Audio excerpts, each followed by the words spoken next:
91.2 FM radio माइंट्री पर मैं हूं आपका आज़ाद। आज हमारे शो में दो गेस्ट हैं, doctor Manoj Agrawal and doctor Jaspreet Agrawal ji. सबसे पहले तो आप दोनों का स्वागत है मैम एंड सर।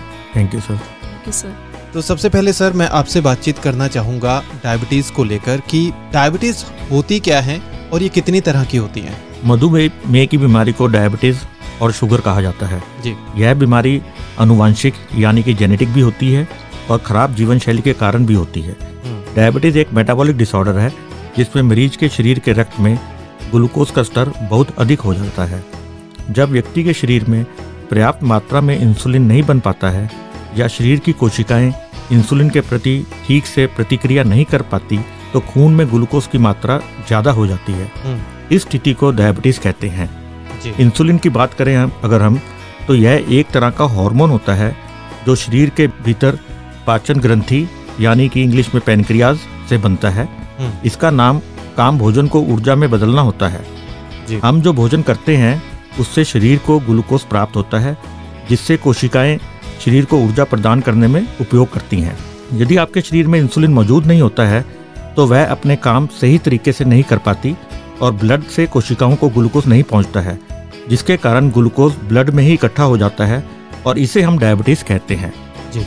और आमतौर पर डायबिटीज़ 3 प्रकार की होती है, टाइप 1 डायबिटीज़, टाइप 2 डायबिटीज़ और थर्ड इज जेस्टेशनल डायबिटीज़ जो कि प्रेगनेंसी के दौरान महिलाओं को होने वाली हाई ब्लड शुगर की समस्या को कहते हैं। ओके। जैसे सर इंडिया में है तो इंडिया को डायबिटिक कैपिटल कहा जाता है। यस। ऐसा क्यों बोलते हैं सर? भारत में डायबिटीज़ के मरीजों की संख्या हर रोज बढ़ रही है। पहले उम्र के एक पड़ाव में आकर शुगर होता था लेकिन अब किसी भी उम्र का व्यक्ति डायबिटीज़ का शिकार हो सकता है और कोविड के बाद ऐसा ज़्यादा सुनने में आ रहा है कि हर घर में किसी न किसी को डायबिटीज़ है। अगर आंकड़ों में बात करें लगभग 11 में से 1 अडल्ट को डायबिटीज़ की समस्या है और एक रिसर्च में पाया गया है कि सन 2022 तक लगभग 77 मिलियन भारतीय मधुमेह से पीड़ित हैं और यह भारत का दुर्भाग्य है कि आज की तारीख में 77 मिलियन अडल्ट डायबिटीज़ मरीजों के साथ भारत विश्व में चाइना के बाद दूसरे स्थान पर आता है और यह अनुमान है कि 2045 में भारत में डायबिटीज़ मरीजों की संख्या 77 मिलियन से बढ़कर 134 मिलियन हो जाएगी और भारत चाइना को पीछे छोड़कर प्रथम स्थान पर हो जाएगा। तो इसीलिए इसको डायबिटीज़ कैपिटल कहा जाता है। मे भी ना हो अगर आप जैसे डॉक्टर्स मौजूद हों और अवेयरनेस बढ़ती रहे सर, है ना? डॉक्टरों के अलावा अवेयरनेस की ज़्यादा जरूरत है। हाँ, आप जैसे प्रोग्राम्स की अवेयरनेस की ज़्यादा जरूरत है जी। सर रीजंस क्या है? रीजंस मेन होती हैं देखो हर चीज़ के, तो रीजंस क्या हो सकते हैं इसके? डायबिटीज़ के कई कारण हो सकते हैं या इन कारणों से खतरा भी बढ़ जाता है। जैसे कि अगर परिवार में किसी व्यक्ति को डायबिटीज़ है जी, बढ़ती उम्र, मोटापा, हाई कोलेस्ट्रॉल लेवल, एक्सरसाइज ना करने की आदत, हार्मोन्स का असंतुलन, हाई ब्लड प्रेशर, खान पान की गलत आदतें, ये सब मुख्य कारण है जिनसे डायबिटीज़ होने के चांसेस बहुत ज़्यादा बढ़ जाते हैं। सर जैसे कैंसर जैसी बीमारी है, ठीक है, टीबी जैसी बीमारी है, इनका नाम सुनते ही बंदा टहल जाता है, ठीक है, एक सख्ते में आ जाता है। तो क्या डायबिटीज़ भी उसी लेवल की खतरनाक बीमारी कही जा सकती है? डेफिनेटली, आपने बहुत अच्छा सवाल किया। डायबिटीज़ भी समय रहते अगर डायबिटीज़ या शुगर का इलाज या कंट्रोल ना किया जाए तो यह भी शरीर के विभिन्न अंगों पर प्रभाव डालती है और कई गंभीर बीमारियां या समस्याओं को जन्म देती है, जैसे कि हार्ट अटैक, ब्लड प्रेशर, आंखों की बीमारी, स्ट्रोक, पेरिफेरल वैस्कुलर डिजीज या डायबिटिक फुट। एक स्टडी के अनुसार 1/3 of all diabetic patients they have established heart disease and 1/3 of all diabetic patients they have an established kidney disease. तो इसलिए इस बीमारी को गंभीर मानना चाहिए और हमें प्रॉपर्ली इसका डायग्नोज और कंट्रोल करना चाहिए। तो सिम्टम्स क्या होते हैं सर? कैसे मरीज को पता चलेगा? 90% लोगों में यह बीमारी चुपचाप आती है, हिडन रहती है जी। और कई बार डायबिटीज अपनी कॉम्प्लिकेशंस के फॉर्म से पता चलती है।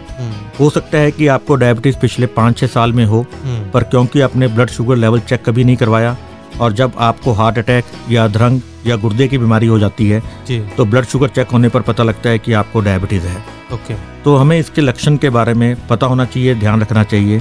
तो मुख्य लक्षण जो हैं वो ये हैं कि बहुत अधिक प्यास लगना, बार बार पेशाब आना, पेशाब पर चींटियों का घूमना, भूख बहुत अधिक लगना, अचानक से शरीर का वजन कम हो जाना, थकान, चिड़चिड़ापन, आंखों के आगे धुंधलापन, घाव भरने में बहुत अधिक समय लगाता है जी। मुंह में, स्किन में, चमड़ी पे बार बार इन्फेक्शन होना, लेडीज के अंदर वेजाइनल इन्फेक्शन होना या पेशाब में बार बार इन्फेक्शन होना, ये सब मुख्य लक्षण हैं जिनसे हम डायबिटीज के बारे में अवेयर हो सकते हैं और अपना फर्दर इन्वेस्टिगेशंस करा सकते हैं। तो जैसे सर आपने बताया कि इसमें वेट लूज होना शुरू हो जाता है, तो कई सिचुएशंस में मैंने ऐसे भी सुना है कि वेट बढ़ना शुरू हो जाता है।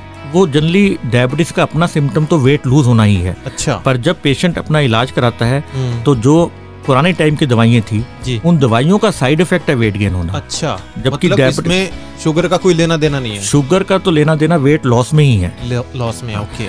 इंसुलिन का या कई जो ओरल हमारी एंटी डायबिटिक ड्रग्स हैं उनका साइड इफेक्ट है वेट गेन होना। ओके, तो उसका कुछ मतलब ऐसे टेस्ट करवा सकते हैं कि वेट बढ़ रहा है, या कुछ डॉक्टर्स उनको रेकमेंड करते हैं कि ये पर्टिकुलर दवाई मत लो, या वो चलने नहीं देनी होती है? देखो, प्रॉपर शुगर कंट्रोल करने के लिए दवाइयाँ लेनी पड़ेंगी, उनसे वेट गेन स्वाभाविक है कि थोड़ा सा वेट गेन होगा। पेशेंट को अपनी डाइट और व्यायाम कर कर ही प्रॉपर वेट रिडक्शन करने हैं, उसी से वेट लूज करना है। अदरवाइज दवाइयाँ का तो साइड इफेक्ट है ही है। आजकल लेटेस्ट मेडिसिन जो अवेलेबल हैं, SGLT2 इनिबिटर्स और DPP4 इनिबिटर्स, ये 2 नए ड्रग्स इंट्रोड्यूस हुए हैं जो पहले हमारे इंडिया में अवेलेबल नहीं थे। अब पिछले 2 साल में ये इंडिया में फ्रीली अवेलेबल है और सस्ते भी हो गए हैं। ये इनका पेटेंट खत्म हो जाने के बाद आज की डेट में सस्ता अवेलेबल है। इनसे ये वेट न्यूट्रल और वेट लॉस होता है। ओके। तो आजकल इन दवाइयों की वजह से भी वेट लॉस हो जाता है। चलिए आगे सर, मैं बात करना चाहूँगा डॉक्टर जसप्रीत मैम से। Ma'am good afternoon. Ma'am diabetic retinopathy क्या है, इसके बारे में अगर बात की जाए तो? जैसे कि अभी डॉक्टर मनोज सर ने बताया कि डायबिटीज एक बहुत ही गंभीर प्रॉब्लम है और इसका इंसिडेंस इंडिया में अब आजकल बहुत बढ़ रहा है। इसी तरह से अगर हम आई स्पेशलिस्ट के तौर पर अगर मैं इसके आंकड़े देखूं तो डायबिटीज आंखों के ऊपर अब अंधेपन का दूसरा कारण बन गई है। जैसे कि पहला कारण सफेद मोतिया है, तो सेकंड कारण अंधेपन का, डायबिटीज का आंखों के ऊपर प्रभाव आना है। डायबिटीज का जब आंखों के ऊपर प्रभाव आने लगता है तो उसको हम डायबिटिक रेटिनोपैथी कहते हैं। एक्चुअली क्या होता है कि हमारे शरीर में खून की नासिकाएं होती हैं एंड डायबिटीज मेनली हमारी सारी ब्लड वेसल्स पर इफेक्ट करती है। क्योंकि हमारी आंखों के पर्दे के ऊपर भी ब्लड वेसल्स होती हैं तो उनके अंदर भी ये शुगर प्रभाव करके पर्दे पर जैसे पानी आ जाता है, पर्दे में चर्बी जमा होने लगती है, खून की नसें कमजोर होने लगती हैं, जिनमें से समय के साथ साथ ब्लड जो है वो लीक करने लग जाता है। तो जब इस प्रकार की चीजें ब्लड वेसल्स की रेटिना के ऊपर आती हैं तो हम उसको डायबिटिक रेटिनोपैथी कहते हैं। एंड मैम इसके अगर शुरुआती सिम्टम्स की बात की जाए तो वो कैसे क्लैरिफाई करोगे आप? शुरुआती स्टेज में ये बहुत साइलेंट कंडीशन रहती है जी, और ये बिल्कुल क्लियर है कि क्योंकि पेशेंट्स ने अपनी शुगर के कई बार लेवल्स चेक ही नहीं करवाए हुए होते, उनको खुद ही नहीं पता होता कि वो डायबिटिक हैं, तो इसलिए उनको कोई भी बॉडी में सिम्टम्स नहीं होते, आंखों में भी उसका कोई प्रभाव नहीं होता। इनिशियल 3-4 साल तो ये बिल्कुल साइलेंट तौर पे चलता है। सिर्फ एक रूटीन क्लिनिकल स्क्रीनिंग के दौरान ही हम डायग्नोस कर पाते हैं कि हाँ आपके पर्दे के ऊपर इसके अंदर कुछ इफेक्ट आ रहा है या नहीं। लेकिन जैसे जैसे डिजीज प्रोग्रेस करती है तो उसके साथ पेशेंट्स को आंखों में धुंधलापन आना, कई बार कुछ आंखों के आगे अक्षरों का टेढ़े मेढ़े दिखना, इस तरीके के लक्षण पाए जाते हैं। कुछ पेशेंट्स ये भी कंप्लेंट करते हैं कि आजकल हम प्रॉपरली फोकस नहीं कर पा रहे हैं। इसके अलावा कुछ पेशेंट्स के आगे कुछ धब्बे तैरते हुए नजर आना या फिर इवन एंड स्टेजेस के अंदर पेशेंट्स की एकदम से निगाह भी जा सकती है। बट डेफिनेटली शुरुआत के अंदर ये डिजीज बिल्कुल साइलेंट चलती है एंड केवल हम अगर रूटीन में इसको स्क्रीनिंग करके ही पता लगा सकते हैं कि हाँ शुगर आपकी आंखों पे आ रही है या नहीं। तो मैम क्या इससे प्रॉपर जो ब्लाइंडनेस होती है वो भी हो सकती है? हाँ, अगर शुगर के लेवल्स शरीर में ठीक तरीके से कंट्रोल ना किए जाएं, पेशेंट्स अपनी डाइट का ध्यान ना रखें, प्रॉपर मेडिकेशन ना करें तो डायबिटीज प्रोग्रेस करना शुरू कर देती है। और प्रोग्रेस करते हुए इसकी कुछ स्टेजेस होती हैं, stage number 1, 2, 3 and 4। Stage number 1, 2 and 3 के अंदर पेशेंट की निगाह को ज्यादा असर नहीं आता, लेकिन स्टेज नंबर 4 पे चलते हुए जैसे कि ब्लड वेसल्स में से खून लीक कर जाता है या फिर कोलेस्ट्रॉल लीक कर जाता है, पर्दे पे सूजन आ जाती है, मैक्युलोपैथी नाम की एक कंडीशन है जो कि आंखों के पर्दे के ऊपर पाई जाती है, तो ये चीजें अंधेपन का कारण बन सकती हैं। तो ये इंटरनल चलता है जैसे लीक हो आपने बताया। ये प्रॉपरली इंटरनल ही चलता है और केवल एक्सटर्नली पता नहीं चलता। नहीं, डेफिनेटली इसमें एक्सटर्नली कुछ भी नहीं पता चलता। हमारे पास तो फिजिशियंस से स्टार्टिंग में ही रिकमेंडेशन से आते हैं कि जी आपको डायबिटीज है, आप एक बार जाकर के अपना एक रूटीन में आई चेकअप करवा लीजिए। सर आपकी तरफ आऊँगा, अगर डायबिटीज़ की इतनी ही बात हो रही है तो एक तरह का ये कॉम्बिनेशन सा मुझे लग रहा है, एक के पीछे एक का, तो इसको डायग्नोस कैसे करते हैं सर डायबिटीज़ को? डायबिटीज़ या मधुमेह के लक्षण दिखने पर या डाउट होने पर डॉक्टर से संपर्क करना चाहिए। डायबिटीज़ के निदान के लिए इस प्रकार के कुछ टेस्ट कराने की सलाह दी जाती है जी। डायबिटीज़ की अलग अलग स्टेज होती है, जैसे कि impaired fasting glucose, impaired glucose tolerance and Frank diabetes. High blood sugar की स्थिति को समझने के लिए फास्टिंग प्लाज्मा ग्लूकोज टेस्ट सबसे कॉमन टेस्ट है। इसके लिए व्यक्ति को खाली पेट रहते हुए ब्लड सैंपल देना पड़ता है और जिसमें ओवरनाइट 10 से 12 घंटे तक भूखे रहने के लिए कहा जाता है। Normal value of fasting blood glucose level is less than 100 milligram पर डेसीलीटर। अगर ये वैल्यू 126 मिलीग्राम पर डेसीलीटर से ज़्यादा है तो इसको हम फ्रैंक डायबिटीज़ कह देते हैं। और अगर ये वैल्यू 100 और 125 के बीच में है तो इसके लिए वर्ड यूज हुआ है इम्पेयर्ड फास्टिंग ग्लूकोज। यह भी एक तरह से प्री डायबिटिक स्टेज है डायबिटीज़ की। अगर पेशेंट इतनी वैल्यू के ऊपर समय रहते अपना लाइफस्टाइल चेंजेस जैसे कि health, diet, exercise, weight loss इत्यादि नहीं करेगा तो यह भी आने वाले टाइम में फ्रैंक डायबिटीज़ में कन्वर्ट हो जाएगी। तो सबसे इम्पोर्टेंट टेस्ट तो फास्टिंग प्लाज्मा ग्लूकोज टेस्ट है जो हर जगह आजकल रेडली अवेलेबल है और बहुत सस्ता टेस्ट है। नहीं, जैसे सर आजकल जो इसमें भी रखते होते हैं, जैसे जो कैंप्स के अंदर मेडिकल वाले होते हैं तो वो ग्लूकोमीटर से कर देते हैं, इमीडिएटली विद इन 5 सेकेंड्स आपको रिपोर्ट मिल जाती है। सेम चीज़ है ये ग्लूकोमीटर से। तो इलाज से पहले सर मैं इसके कंट्रोल्स पे आना चाहता हूँ कि किसको कंट्रोल कैसे कर सकते हैं हम। सेकेंड इज एक और टेस्ट होता है जो HbA1c टेस्ट कहते हैं, जो मरीज को हर 3 महीने में एक बार ब्लड टेस्ट कराना होता है और इससे इसको एवरेज ब्लड ग्लूकोज लेवल पता चल जाता है। नॉर्मल वैल्यू ऑफ HbA1c जो है वो लेस देन 5.6 है और अगर ये वैल्यू मोर देन 6.5 है तो according to latest American Diabetic Association guidelines भी इसको हम आजकल डायग्नोसिस के उसमें यूज करते हैं। If HbA1c level is more than 6.5 तो वो भी एक तरह से डायग्नोस्टिक है डायबिटीज होने का। मतलब बॉर्डर लाइन कह सकते हैं हम उसके start. Border line is between 5.6 to 6.4। If it is more than 6.5 it is diagnostic of diabetes. तो HbA1c टेस्ट की 2 वैल्यूज हैं, 2 महत्वता है। एक तो डायग्नोसिस के लिए भी, अगर इसकी वैल्यू मोर देन 6.5 है तो डायग्नोस्टिक है। दूसरा to see the control of the blood sugar level, ये पिछले 2.5 से 3 महीने का कंट्रोल भी दर्शाता है। इसकी वैल्यू जैसे मैंने आपको बताया है 5 से लेके 11 तक होती है कि जितनी वैल्यू ज़्यादा होगी उसका मतलब ये है कि उतना अच्छा कंट्रोल नहीं है पेशेंट का। तो हर पेशेंट को हर 3 महीने में इस टेस्ट को कराकर अपना कंट्रोल चेक करना चाहिए। क्योंकि अगर आपको समझाऊं मैं, जैसे आज fasting plasma glucose is just like still camera. आपने उस टाइम की फोटो खींच ली तो आज मैंने अभी शुगर चेक की तो वो 100 आ गई, वो मेरे हाथ में है। मैं 2 दिन खाना नहीं खाऊंगा या परहेज रखूंगा तो सुबह की शुगर नॉर्मल हो जाएगी।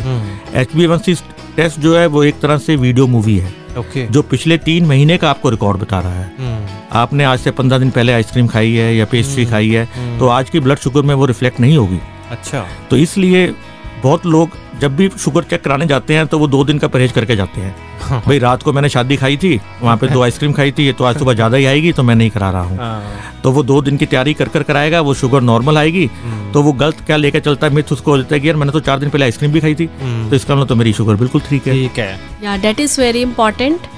एक्चुअली हमारे पास भी जब पेशेंट्स आते हैं तो हम सबसे पहले उनका HbA1c ही पूछना चाहते हैं, बिकॉज जैसे कि सर ने बताया कि वो डेफिनेटली पिछले 3 महीने की जब तक हमें फ्लक्चुएशंस नहीं पता चलेंगी, हम उनका कंट्रोल ऑफ ब्लड शुगर का लेवल नहीं पता चलेगा, तो हमारे लिए भी उनको डायबिटिक रेटिनोपैथी से रिलेटेड गाइड करना डिफ़िकल्ट हो जाता है। अगर उनका HbA1c बड़ा वेल कंट्रोल्ड चल रहा है और बिल्कुल भी अभी कोई स्टेज नहीं है तो ये वाले पेशेंट्स डायबिटीज़ के चलते हुए भी लंबे समय तक आंखों की बीमारी के ग्रस्त ना होकर अपनी एक अच्छी जीवन शैली को चला सकते हैं। चलिए मैम, आपने इतना कुछ बताया है, ये भी आपसे पूछ लेता हूँ कि कितने % चांसेस हैं कि अगर किसी को डायबिटीज़ है तो उसको डायबिटिक रेटिनोपैथी होगी ही या नहीं होगी?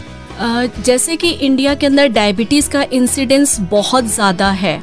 Almost 1/3 of the population that is getting affected with diabetes day by day. अगर डायबिटीज बहुत वेल कंट्रोल्ड चलती है, फिजिशियंस के साथ रेगुलर फॉलोअप चलता है, लोग अपनी डाइट का अच्छा कंट्रोल करते हैं, रेगुलर एक्सरसाइज करते हैं, लिपिड प्रोफाइल्स को कंट्रोल करके चलते हैं, तो डेफिनेटली डायबिटिक रेटिनोपैथी की तरफ प्रोसीड होने के चांसेस बहुत कम हो जाते हैं। बट क्योंकि ये एक प्रोग्रेसिव कंडीशन है, डायबिटीज़ ने आगे चलते ही रहना है, तो duration is very important. Initial 4-5 साल अगर हमारे अच्छे निकल जाते हैं और उसके बाद भी अगर हम वेल कंट्रोल्ड चलते हैं तो डायबिटिक रेटिनोपैथी की तरफ हमारे कन्वर्शन के चांसेस उतने ही % कम होते जाते हैं। बट फिर भी कुछ एसोसिएटेड फैक्टर्स भी हैं, जैसे हाइपरटेंशन है या कुछ और एसोसिएटेड मेटाबॉलिक कंडीशंस हैं जो कि आंखों को इफेक्ट कर देती हैं। इसलिए रेगुलर स्क्रीनिंग बहुत इम्पॉर्टेंट है, जस्ट टू इस चीज़ का एक आइडिया लेने के लिए कि हम डायबिटिक रेटिनोपैथी की तरफ प्रोसीड ना करें। तो डॉक्टर मनोज, आप कुछ कह रहे थे बीच में। आपको यह जानकर हैरानी होगी कि अगर हम 1% HbA1c रिडक्शन हो जाता है हमारे अंदर, तो 21% मधुमेह से होने वाली मृत्युएं कम हो जाती हैं। 12% स्ट्रोक यानी कि अधरंग का इंसिडेंस कम हो जाता है। 14% हार्ट अटैक कम हो जाते हैं और 43% पेरिफेरल वैस्कुलर डिजीज, जिससे लोगों को अपनी टांग या पैर कटवाना पड़ता है, वो कम हो जाती हैं। तो डायबिटीज का कंट्रोल बहुत महत्व रखता है, और अगर हम अपने शुगर लेवल को मैनेज करते हैं तो मधुमेह से होने वाली गंभीर समस्याओं से बचा जा सकता है। जी, ये कंट्रोल की बात हो गई सर। इलाज की जहाँ तक बात है वो थोड़ा हमारे लिसनर्स को बताइए आप। सर, डायबिटीज का कंट्रोल करने के लिए जितना महत्व दवा या व्यायाम का है, उससे ज्यादा महत्व आहार या डाइट का है।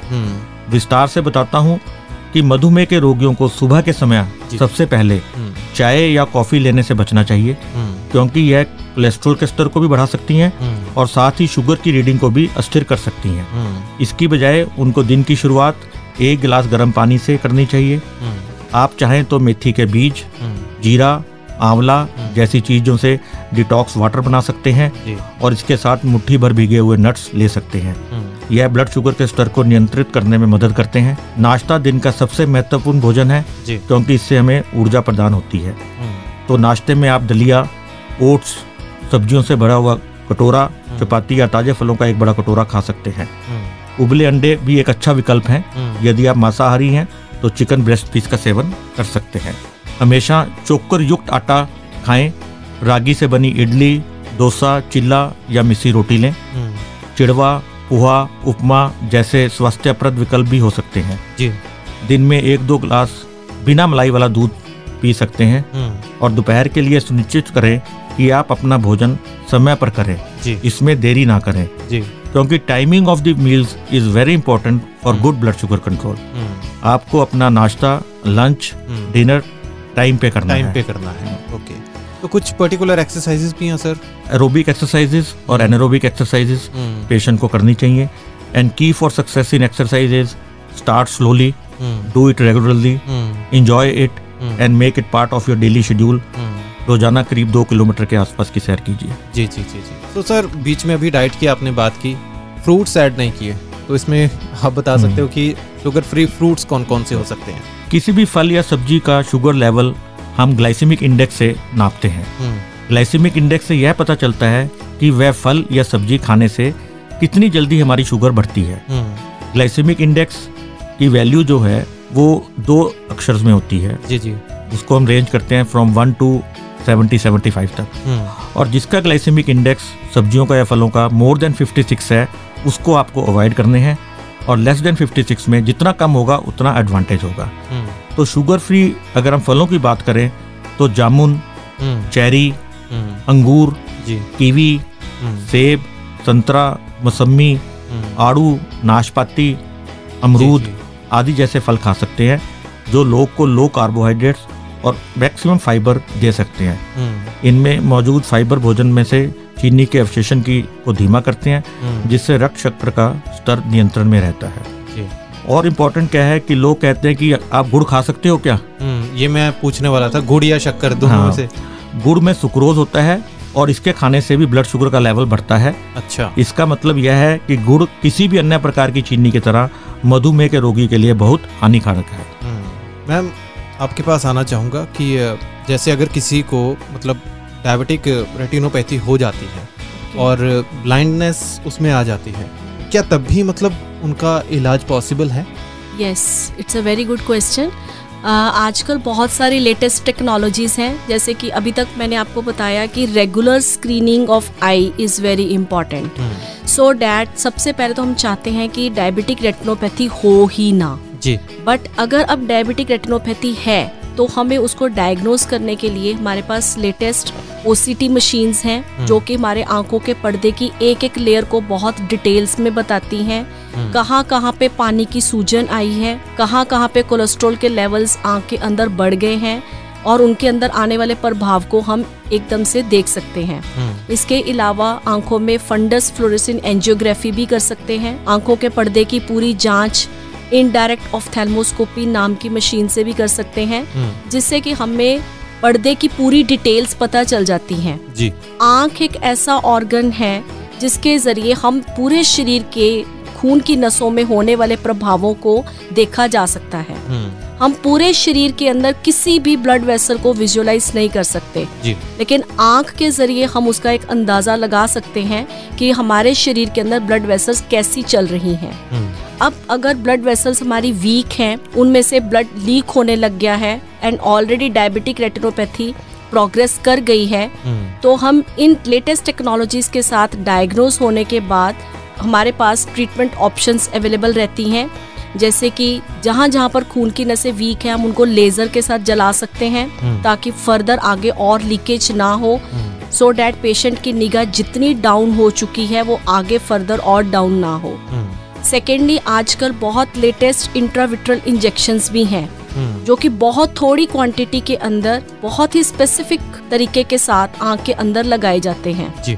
ये वाले इंजेक्शंस जो भी आंखों में से फ्लूइड निकल आता है ये उसको खत्म करने में हेल्प करते हैं।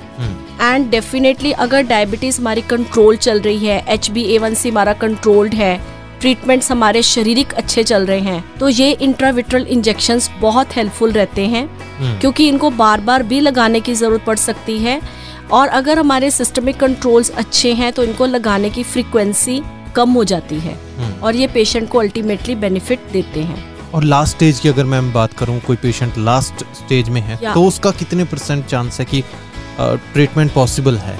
लास्ट स्टेजेस होती हैं जबकि आंख के अंदर बिल्कुल ब्लड आ जाता है, इसको हम विट्रियस हैमरेज कहते हैं, और कई बार क्या होता है कि आंखों का पर्दा भी अपनी जगह से खिसक जाता है, इसको हम रेटिनल डिटैचमेंट कहते हैं।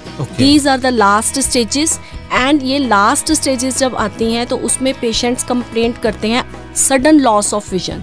आज के दिन में बिल्कुल ठीक है, अचानक से सुबह मॉर्निंग में उठे तो हमें दिखाई देना बंद हो गया। हम जब डायग्नोज करते हैं तो हमें पता चलता है कि विट्रियस हैमरेज है या रेटिनल डिटैचमेंट है।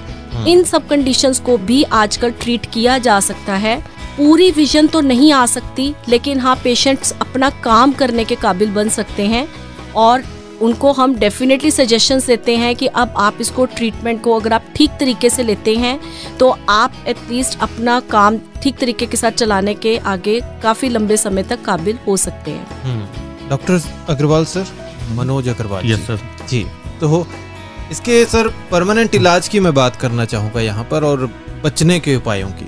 डायबिटीज एक गंभीर बीमारी है जिसका कोई स्थायी इलाज नहीं है। इसका मतलब यह है कि अगर किसी को शुगर की बीमारी हो गई है तो वह उसको जीवन भर रहेगी, उसको उसके साथ जीवन व्यतीत करना है। थायराइड होता है सर? थायराइड होता है, जैसे थायराइड और डायबिटीज भाई बहन ही है। अच्छा। हार्मोनल एक ही हार्मोन, मतलब हार्मोनल प्रॉब्लम्स ही है ये। अच्छा। दोनों भाई बहन है, जीवन भर इनके साथ दवाई खानी पड़ेगी।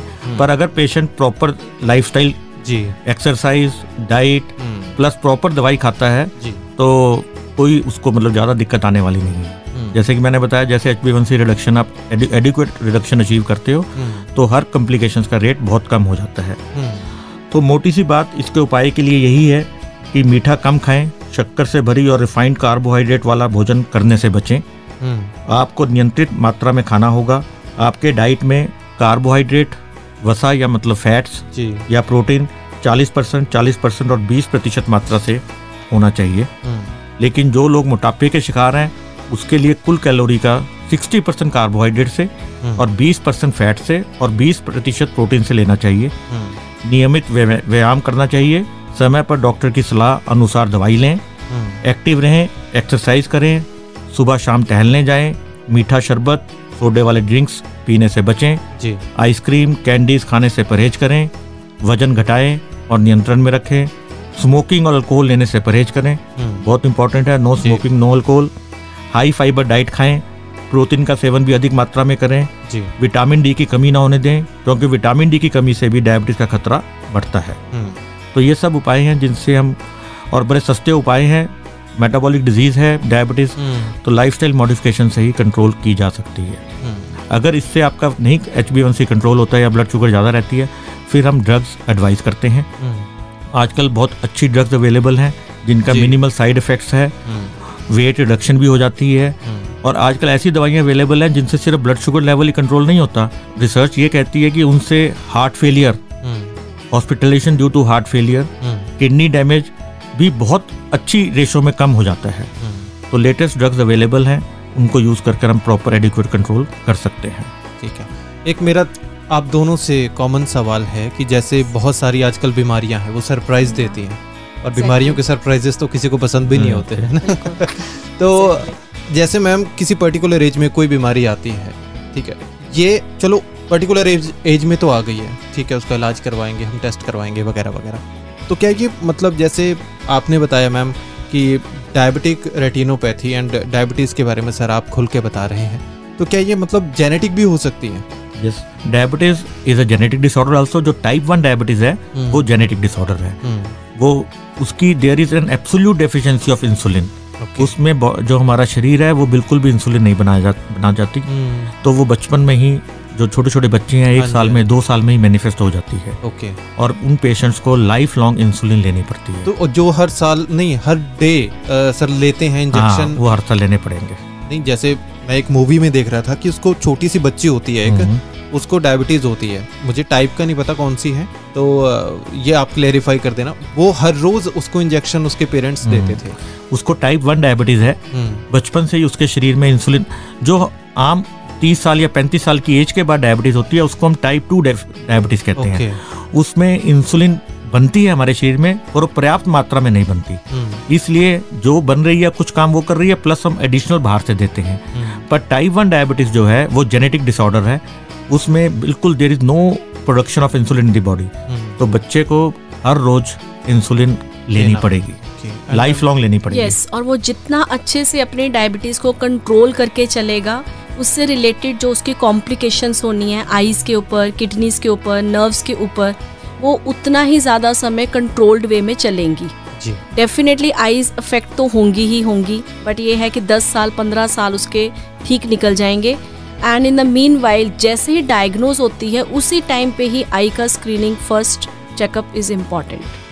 एंड डॉक्टर साहब, जैसे इंसुलिन के बारे में कहा जाता है कि ये एक नशे की लत है, तो इसके बारे में आप क्या कहेंगे? ये मिथ है या क्या है? थोड़ा सा लोगों को समझाइए। देखो, शरीर में स्वाभाविक रूप से इंसुलिन पैदा होती है।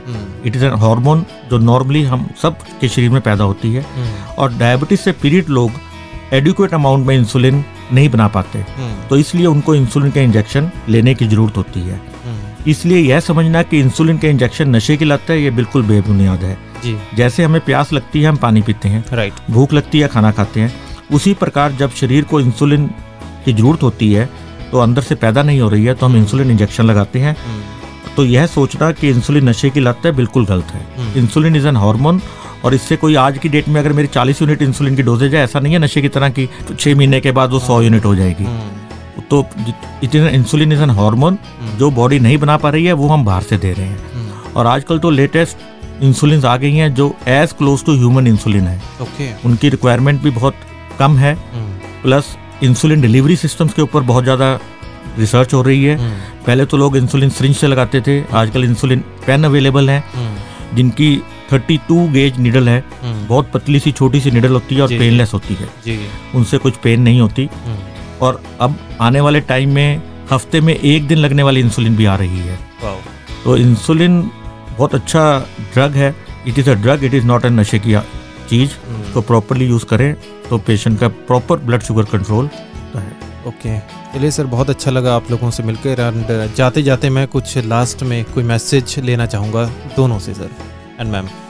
जैसे कि डायबिटीज़ को लेकर के पूरी कंप्लीट डिस्कशन हुई है, सर ने भी बहुत अच्छे पॉइंट्स बताए हैं जी।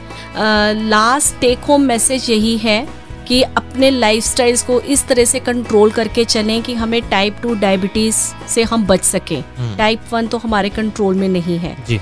बट लेकिन अगर ये डायबिटीज़ डायग्नोज हो जाती है तो आप अपने फिजिशियंस के मुताबिक उसका प्रॉपर तरीके से रेगुलर ट्रीटमेंट करें, आप उसका प्रॉपर कंट्रोल करें एंड साइड बाय साइड आँखों की जरूर जांच करवाएं ताकि हम एक रेगुलर चेकअप के साथ आँखों के ज़रिए पूरे शरीर की ब्लड वेसल्स का एक अंदाज़ा लगा सकते हैं कि आप किस स्टेज पे चल रहे हैं जी। अगर डायबिटीज़ आ भी जाती है तो लेटेस्ट टेक्निक्स के साथ पेशेंट की निगाह को बहुत लंबे समय तक बचाया जा सकता है और ये एक अंधेपन का जो कारण है उसको हम कंट्रोल करके अच्छा कर सकते हैं जी। मैं सिर्फ एक चीज़ ऐड करना चाहूँगा कि माइल्ड डायबिटीज़ जैसी कोई चीज़ नहीं होती है। यदि किसी व्यक्ति को मधुमेह है तो ब्लड शुगर किसी भी समय नियंत्रण से बाहर हो सकता है। तनाव के दौरान किसी भी प्रकार का संक्रमण जैसे खांसी, सर्दी, जुकाम, पैर में चोट लगना, तो किसी भी टाइम पर उसकी ब्लड शुगर बियॉन्ड लेवल्स जा सकती है। तो इसलिए अपने चिकित्सक द्वारा सलाह के अनुसार समय पर परीक्षण कराना हमेशा महत्वपूर्ण होता है जी। और पेशेंट को माइल्ड डायबिटीज़ जैसी चीज़ कुछ नहीं है, उसको प्रॉपर कंट्रोल करना चाहिए शुगर को जी। लाइफस्टाइल मॉडिफिकेशन से करे, डाइट से करे जी। अगर इन दोनों से नहीं काम चल रहा है तो ओरल ड्रग्स का यूज़ करें। ओके, चलिए, thank you so much doctor sir and ma'am, आप आए, रेडियो को टाइम दिया आपने एंड बहुत अच्छी बातचीत हुई। लोगों को काफ़ी ज़्यादा फ़ायदा होगा, अवेयरनेस होगी, क्योंकि किसी भी बीमारी को लेकर अवेयरनेस बहुत ज़रूरी है उसके इलाज से भी पहले। Thank you so much.